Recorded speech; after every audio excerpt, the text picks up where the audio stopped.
privilege for me to be here in the midst of all of you.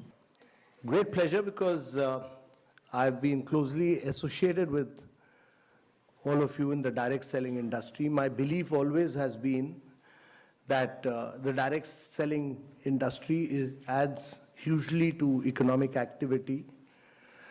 It is a major driver of India's growth, and that it provides economic impetus to more than anything else.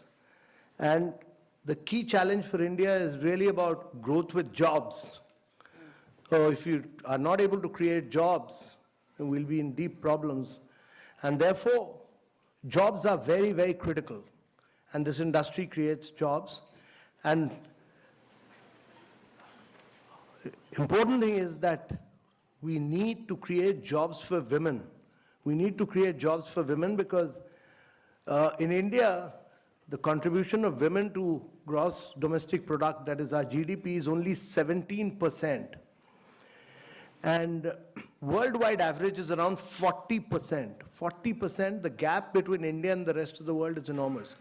24% of women in India work, but the contribution is only 17%.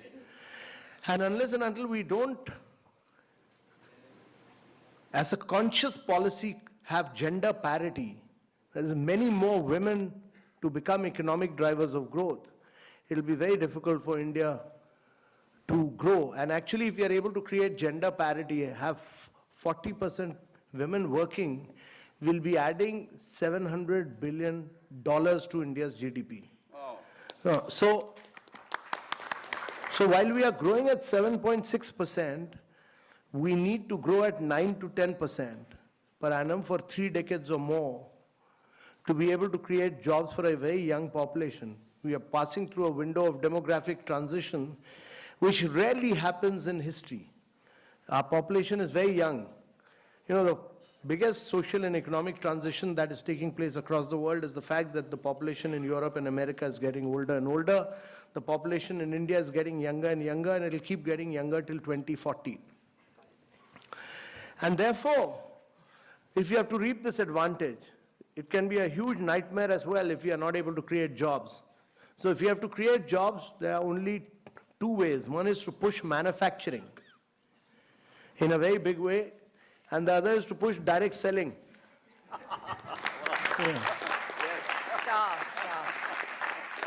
You people were, many states, Kerala, West Bengal, many of you were seen as people who were doing chit funds. You are not doing chit funds.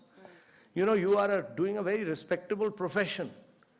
You are economic drivers of growth for India. So we respect that. And that has now been recognized.